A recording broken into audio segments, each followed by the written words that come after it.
Hello friend, आप quill app download कर सकते हैं। इस ऐप के ज़रिए आप ई बुक और नोट्स पा सकते हैं। डाउनलोड करने के लिए आप प्ले स्टोर पर क्विल सर्च कर सकते हैं या फिर वीडियो के डिस्क्रिप्शन में लिंक दी हुई है, उससे भी आप ऐप डाउनलोड कर सकते हैं। तो दोस्तों, ये बढ़िया ऐप है। क्लास 8 टू 12 तक सारे नोट्स और ई बुक यहाँ पर आपको मिल जाएंगे।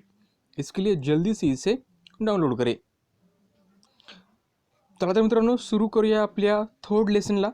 क्लास 10th बुक 1 आणि लेसन नंबर 3 सायन्सचा। तर मित्रांनो, आपला लेसन आहे केमिकल रिॲक्शन्स अँड इक्वेशन्स। तर याच्यामध्ये आपल्याला बघायचं आहे की केमिकल रिॲक्शन काय असतात, केमिकल इक्वेशन काय असतात, ठीक आहे, आणि त्याच्यानंतर हे इक्वेशन आपण लिहितो कसे, ठीक आहे, किंवा हे इक्वेशन असतात किंवा याला आपण लिहिण्याची पद्धत काय आहे, त्या सर्व गोष्टी याच्यामध्ये आपण स्टडी करणार आहे। पण त्यात अगोदर कॅन यू रिकॉलमध्ये आपल्याला काही 2 प्रश्न विचारले, त्यांची आन्सर सर्वात अगोदर आपण शोधूया। तर मित्रांनो बघा, what are the type of the molecules of a element and compound. जे एलिमेंट्स आहेत किंवा कंपाऊंड्स आहेत त्यांचे कोणकोणते टाइप्स आपल्याला आहेत किंवा विचारलेत। क्लास 9th मध्ये मित्रांनो तुम्ही हे सर्व शिकला असाल, तरी पण आपण एकदा थोडंसं ओव्हरलुक याच्यावर करून घेऊया। ॲज यू नो, आपल्याला माहीत आहे की जे एलिमेंट्स असतात किंवा कंपाऊंड असतात, they are divided into 3 classes. ते 3 क्लासेसमध्ये आपण त्याला डिवाइड करतो। फर्स्ट क्लास, ते क्लासेस कोणकोणते आहेत तर बघा, एलिमेंटला आपण मेटल, ठीक आहे, ते नॉन मेटल, ठीक आहे, अँड मेटलॉइड्स, ठीक आहे, मेटलॉइड्स मध्ये आपण त्याला काय करतो, क्लासिफाय करत असतो। ओके, हे झाले याचे टाइप्स आहेत। जेव्हा 2 और मोर एलिमेंट्स, एक किंवा जास्त एलिमेंट कंबाईन होतात केमिकली आणि त्याचं प्रोपोर्शन कसं असते, फिक्स असते बाय वेट, ठीक आहे, तेव्हा कंपाऊंड फॉर्म होत असतो, ठीक आहे। आणि ज्यावेळेस कंपाऊंड फॉर्म होत असतो त्यावेळेस त्याची जी प्रॉपर्टी असते, जी काही एलिमेंटची जी प्रॉपर्टी आहे, एलिमेंटची जी प्रॉपर्टी त्याच्यापेक्षा कंपाऊंडची प्रॉपर्टी वेगळी असते। कसं तर बघा, आपल्याकडे एलिमेंट्स आहेत एच आणि ओ, ठीक आहे। तर आपण ज्यावेळेस हे 2 एलिमेंट्स एकत्र येतात, कंबाईन होतात, कंपाऊंड तयार होतो, तर पाणी तयार होते, H2O तयार होतो। पण या हायड्रोजन आणि ऑक्सिजनच्या जी याची प्रॉपर्टीज आहे याच्यापेक्षा पाण्याची प्रॉपर्टी वेगळी आहे, ठीक आहे, हे लक्षात ठेवा। आता मित्रांनो, आपल्याला शिकायचं आहे की नेमकं हे इक्वेशन आपण लिहितो कसे, ठीक आहे। तर बघा मित्रांनो, earlier standard we have seen how compound are form by the chemical combination of the element. Chemical कॉम्बिनेशनद्वारे कशा प्रकारे कंपाऊंड निर्माण होतात हे आपण शिकलो, ठीक आहे। We also learn that the driving force behind the formation of the chemical bond, आणि त्याच्यामध्ये एक ड्रायव्हिंग फोर्स असतो, त्याला आपण केमिकल बॉन्ड म्हणतो, केमिकल बॉन्ड असतो त्याच्यामध्ये कुठला तरी, ठीक आहे, to attend the electronic configuration with the complete octet. आणि ज्यावेळेस हे बॉन्ड कधी निर्माण होतात, ज्यावेळेस कुठलाही एलिमेंट्स असतो त्याच्या शेवटच्या ऑर्बिटमध्ये किती इलेक्ट्रॉन असतात त्यावरती डिपेंड करतात। त्याचं ऑक्टेट म्हणजे शेवटच्या कक्षामध्ये 8 इलेक्ट्रॉन असायला पाहिजे। हे ऑक्टेट पूर्ण करण्यासाठी ते काय करतात, इलेक्ट्रॉन शेअर करतात, इलेक्ट्रॉन गेन करतात, किंवा इलेक्ट्रॉन टेक करतात किंवा गिव्ह करतात, म्हणजे देतात किंवा घेतात, ही अशी वेगवेगळ्या त्याची प्रोसेस आहेत। तर अशा प्रकारे ते करत असतात, म्हणजे ते बॉन्ड तयार होण्यासाठी ही किंवा गोष्टी महत्त्वाच्या आहेत। तर आता केमिकल रिॲक्शन म्हणजे काय, केमिकल रिॲक्शन सोप्या भाषेमध्ये मित्रांनो, chemical reaction a process in which some substance undergoes bond breaking and transform into a new substance by the formation of the new bond is called a chemical reaction. Chemical reaction म्हणजे काय मित्रांनो, सोप्या भाषेमध्ये की chemical रिॲक्शनमध्ये काय होतं, एका process through जे सबस्टन्स असतात त्याचा जे बॉन्ड असतो तो ब्रेक होतो, आणि बॉन्ड ब्रेक होऊन नवीन एलिमेंट्स किंवा नवीन कंपाऊंड तयार होतो, नवीन सबस्टन्स तयार होतो, त्याला आपण केमिकल रिॲक्शन असं म्हणतो। आणि केमिकल रिॲक्शन ज्यावेळेस होते त्यावेळेस कंपोजिशन ऑफ मॅटर चेंजेस, जे कंपोजिशन आहे मॅटरचं, जसं तो बनलेला आहे तो मात्र त्याचं चेंजेस होतं, ठीक आहे। पण फिजिकल चेंजेसच्या वेळेस त्याच्यामध्ये कंपोजिशन मात्र चेंज होत नाहीत.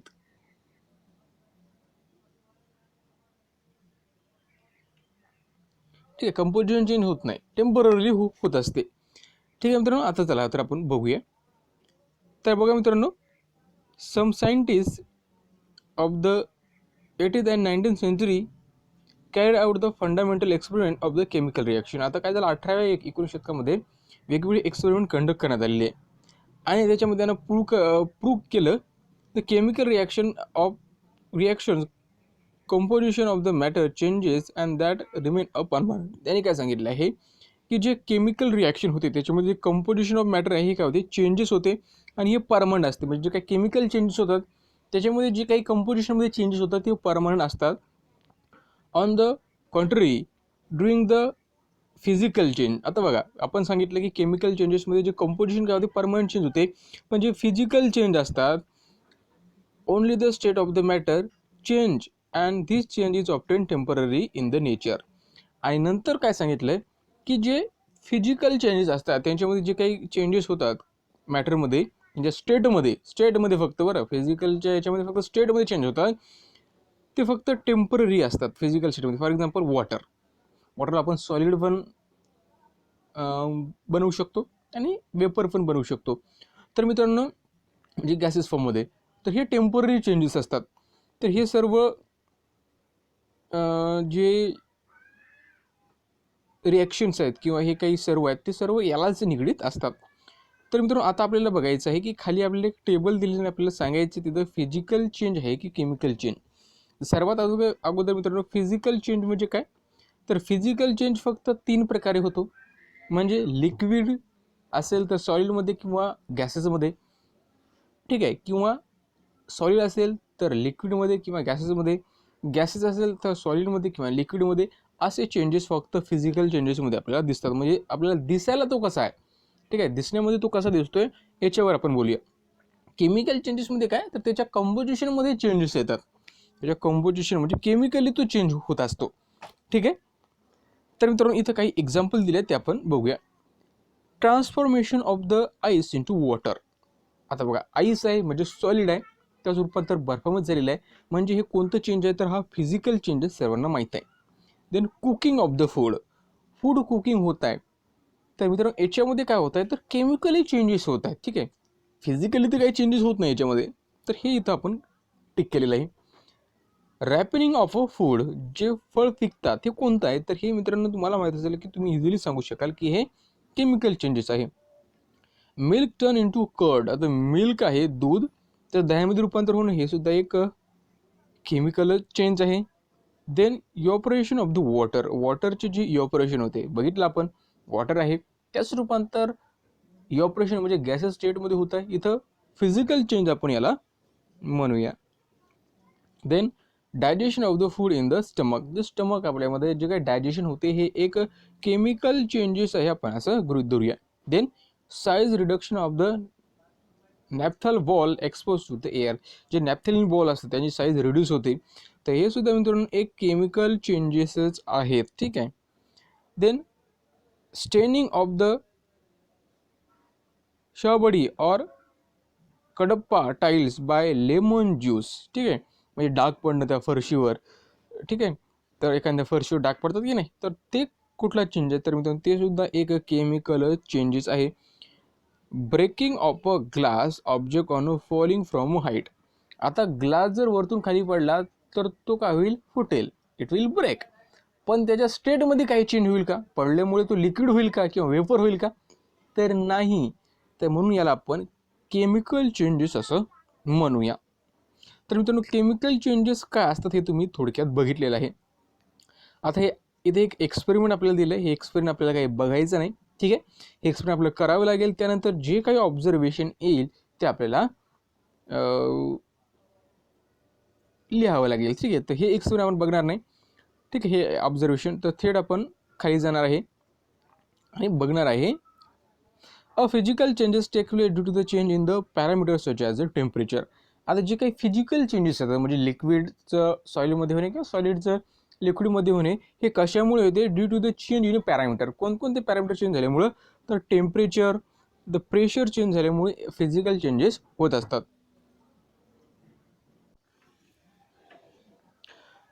Obtain physical changes in reversible. आता जे फिजिकल चेंजेस असतात जसं की लिक्विडचं सॉलिड होणे किंवा लिक्विडचं गॅसेसमध्ये होणे, तर हे कसे असतात रिव्हर्सिबल असतात, म्हणजे ते एकमेकामध्ये चेंज होत असतात. The composition of the matter remain same in the physical change. आता फिजिकल चेंज म्हणजे काय होतं, जे कंपोजिशन असते ठीक आहे तो फिक्स असतो, तो चेंज होत नाही. For example ice is transform in to water on heating and water is transformed into ice on cooling. On the contrary, if the composition of the matter changes during the process, then it is called a chemical changes. तर बघा मित्रांनो ज्यावेळेस वॉटरचं ice होणे किंवा आईसचं water होणे, तर हे एक केमिकल चेंजेस आहे असं इथं एक म्हणजे असं एक आपल्याला म्हणता येईल. पण ॲक्च्युअली ते केमिकल चेंजेस नसून ते एक फिजिकल चेंजेस आहे, कारण त्याच्या फक्त स्टेटमध्ये चेंज होत आहे. त्याचं कंपोजिशन जे आहे वॉटरचं H2O ते तसंच राहत आहे. ठीक आहे, हे ध्यानात ठेवा.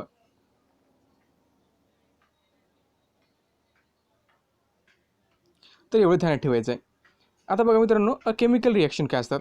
Chemical reaction is a process in which some substance undergoes the bond breaking and transform in to new substance by formation of the new bonds. आता जे सबस्टन्स असतात ते केमिकल रिॲक्शनमध्ये काय होते, जे काही सबस्टन्स असतात ते अंडरगोज द बॉन्ड ब्रेकिंग, त्याच्यामधला जो बॉन्ड असतो तो ब्रेक होतो आणि बॉन्ड ब्रेक झाल्यामुळे नवीन सबस्टन्स होतो bye formation of the new bond. Naveen bond तयार होतो, जो जुना बॉन्ड असेल तो ब्रेक होऊन. जुना बॉन्ड म्हणजे काय, तर जे अगोदर जे सबस्टन्स आहे जे रिॲक्ट होत आहे त्यांच्यासोबत ती केमिकल रिॲक्शन असताना. ठीक आहे, this substance taking part in the chemical reaction are called the reactants. आता जे ह्या केमिकल रिॲक्शनमध्ये भाग घेतात त्याला आपण रिॲक्टन्स म्हणतो. आणि whereas the substance form as the result of the chemical reaction by the formation of new bond are called the product. आणि जे काही तयार होते या रिॲक्टन्सच्या रिॲक्शननं त्याला आपण प्रोडक्ट असं म्हणत असतो. For example formation of carbon dioxide gas by combustion of a coal in air is chemical reaction. आता बघा, जे कंबशन ऑफ कोल जर आपण जाळला तर त्यापासून कार्बन डायऑक्साईड निर्मित होतो, तर याला काय म्हणतो आपण, एक केमिकल चेंजेस असं म्हणू शकतो. तर याच्यामध्ये बघा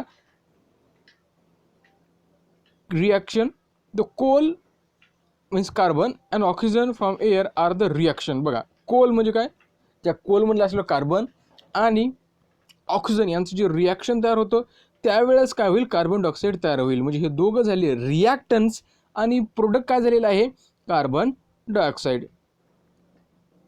तर आता chemical reaction is represented by the writing a chemical equations. आता केमिकल इक्वेशन आपल्याला लिहावे लागतात कशासाठी, तर हे रिॲक्शन दाखवण्यासाठी. तर बघा मित्रांनो, आता इथं काय केलं आपण, अक्वे सोल्युशन ऑफ कॉपर सल्फेट घेतलेलं आहे. ठीक आहे, अक्वे सोल्युशन कॉपर सल्फेट घेतलेलं आहे. त्यानंतर त्याच्यामध्ये झिंक डस्ट टाकलेली आहे. दोघांची रिॲक्शन झालेली आहे. दोघांची रिॲक्शन झाली की काय झालेलं आहे, aqueous solution of zinc sulphate तयार झालेलं आहे. बघा कॉपर सल्फेटपासून आणि झिंक डस्टपासून aqueous solution of zinc sulphate तयार झालेलं आहे प्लस कॉपर. म्हणजे या दोघांचं रिॲक्शन झालं आणि प्रोडक्ट आपल्याकडे काय आहे, वॉटर आहे किंवा अक्वे सोल्युशन ऑफ झिंक सल्फेट आहे. तर हे झालं आपण शब्दामध्ये लिहिलेलं आहे. याला आपण वर्ड इक्वेशन म्हणतो. वर्ड इक्वेशन काय म्हणतो याला, वर्ड इक्वेशन, कारण हे वर्डमध्ये आपण लिहिलेलं आहे म्हणून याला आपण वर्ड इक्वेशन म्हणतो. देन CuSO4 म्हणजे हा याचा फॉर्म्युला आहे.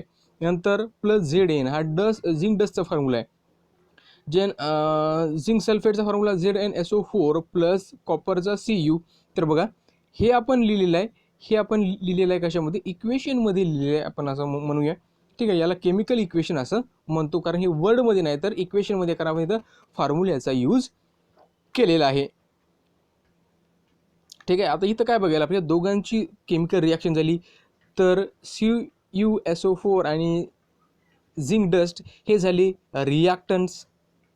ठीक आहे, हे झाले रिॲक्टंट. ठीक आहे, हे आहेत रिॲक्टन्स आहेत ते. ठीक आहे, आणि ZnSO4 हे आहेत प्रोडक्ट. हे काय आहेत, हे प्रोडक्ट आहेत. बरोबर, हे आहेत प्रोडक्ट. आणि हे तुम्हाला ॲरो दिसतोय, हा ॲरो म्हणजे काय आहे, तर हा ॲरो म्हणजे आहे की एक डायरेक्शन दाखवतो आपल्याला केमिकलची या किंवा ह्या रिॲक्शनची, की ह्या दोघांपासून हा प्रोडक्ट मिळालेला आहे. म्हणजे ही केमिकल रिॲक्शन अशा प्रकारे झालेली आहे असं आपल्याला तो दाखवत असतो. तर एवढं याच्यामध्ये ध्यानात ठेवायचं. Writing a chemical equation. आता केमिकल इक्वेशन लिहायचं कसं त्याचं बघा एकदम सोपं आहे. तर बघा आता केमिकल इक्वेशन लिहायचं कसं, तर CuSO4 आता हे कसं आहे, लिक्विड आहे किंवा ॲक्वेस आहे म्हणून त्याला आपण Ku दाखवलं. त्याच्या इथं दिसतं तुम्हाला हा Ku दाखवलेला आहे कारण ते लिक्विडमध्ये आहे. Zn बरोबर आहे. झिंक डस्ट कशा सॉलिड आहे म्हणून त्याला आपण ब्रॅकेटमध्ये एस दाखवले, एस म्हणजे सॉलिड, AQ म्हणजे ॲक्वियस. आणि केमिकल ही डायरेक्शन दाखवते ZnSO4. आता हे तयार झालेलं प्रोडक्ट आहे, हा सुद्धा ॲक्वेस आहे म्हणून आपण AQ दाखवलेला आहे. ठीक आहे. नंतर कॉपर, Cu, कॉपर काय सॉलिड आहे म्हणून तर आपण यस दाखवले. तर अशा प्रकारे सुद्धा केमिकल रिॲक्शनला आपण दाखवू शकतो त्यांच्या स्टेट कोणत्या आहेत. आणि जर केमिकल रिॲक्शनला जर आपण हीट दिली, ठीक आहे, केमिकल रिॲक्शनला जर आपण हीट दिली तर जेव्हा प्रोडक्ट तयार होतो हे दाखवायचं कसा.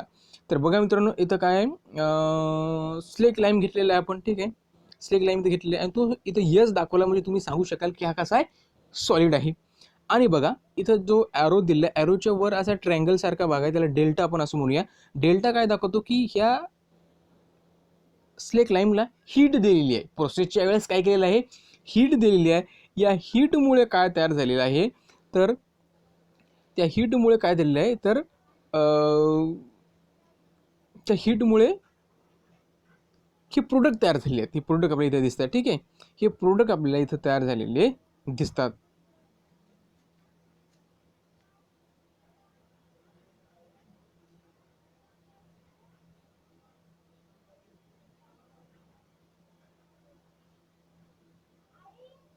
ठीक आहे, हे तयार झाले आहेत. तर स्लेक लाईमला काय झालं, स्लेक लाईम तयार झालेलं आहे आणि ह्या लाईमस्टोन आहे, लाईमस्टोनला आपण हीट दिली आणि स्लेक लाईम तयार झालेलं आहे. ठीक आहे, तर हे फक्त तुम्हाला लक्ष ठेवायचं की कशाप्रकारे आपण केमिकल रिॲक्शन आहे ते दाखवत असतो.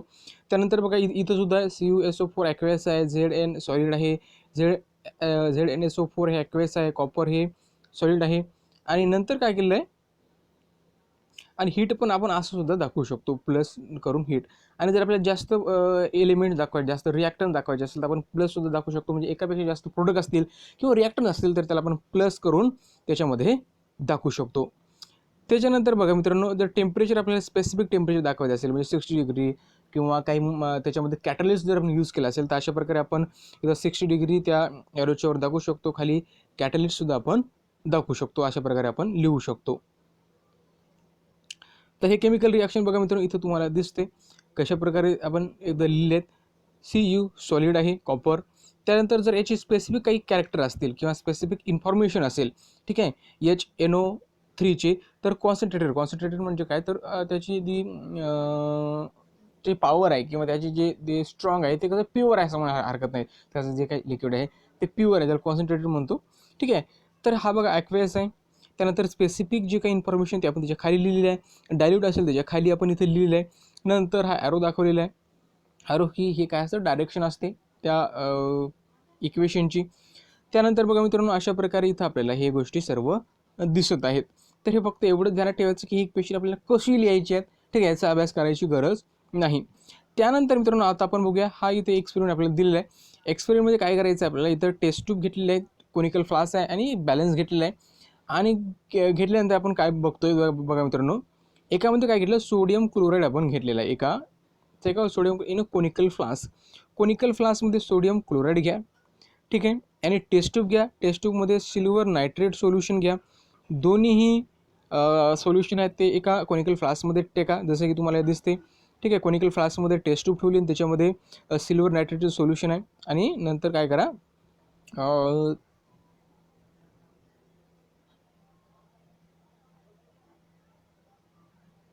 आणि जे कोनिकल फ्लास्क आहे ते टाईटली बंद करा. आणि बंद केल्यानंतर बघा त्याचं वेट मोजा. वेट मोजल्यानंतर मित्रांनो तुम्हाला दिसेल की त्याचं वेट जे काही भरलेलं आहे ते आहे 300.23 ग्राम. ठीक आहे, हे भरलेलं आहे. आणि त्यावेळेस तुम्ही काय करा, थोडी टिल्ट करा. जे कोनिकल फ्लास्क थोडं टिल्ट करा. टिल्ट केल्यानंतर काय होईल, जे काही लिक्विड, जे काही सोल्युशनच्या टेस्ट ट्यूबमध्ये आहे ते कशामध्ये येईल, त्या कोनिकल फ्लास्कमधील दोन्ही मिक्स होतील. दोन्ही मिक्स झाल्यामुळे काय होईल, तर नवीन एक पदार्थ तयार होईल, जसं की सिल्वर नायट्रेट आणि सोडियम क्लोराईडमुळे सिल्वर क्लोराईड आणि सोडियम नायट्रेट तयार होईल. बरोबर आहे. आणि दोघांचं वेट पुन्हा मोजा, तर वेटसुद्धा तेवढंच असेल जे अगोदर होतं. म्हणजे आपल्याला समजते की ज्यावेळेस केमिकल रिॲक्शन होतात त्यावेळेस त्यांचं वेट चेंज होत नाही, त्यांचं वेट कॉन्स्टंट असतं. ठीक आहे, ज्यावेळेस केमिकल रिॲक्शन होत असेल तेव्हा याचं वेट कसं असतं, कॉन्स्टंटच असतं. ते आपण बघितलेलं आहे. आता पुढच्या व्हिडिओमध्ये मित्रांनो आपण बघणार आहे की बॅलन्सिंग अ केमिकल इक्वेशन, जे केमिकल इक्वेशन असतात त्याची बॅलन्सिंग वगैरे काय आहे, हे सर्व कन्सेप्ट आपण बघणार आहे. आणि हा व्हिडिओ कसा वाटला नक्की आम्हाला तुम्ही कळू शकता. त्यासाठी तुम्हाला व्हॉट्सअप करू शकता तुम्ही आम्हाला, किंवा व्हिडिओच्या कॉमेंटमध्ये सुद्धा लिहू शकता. हा व्हिडिओ बघितल्याबद्दल धन्यवाद.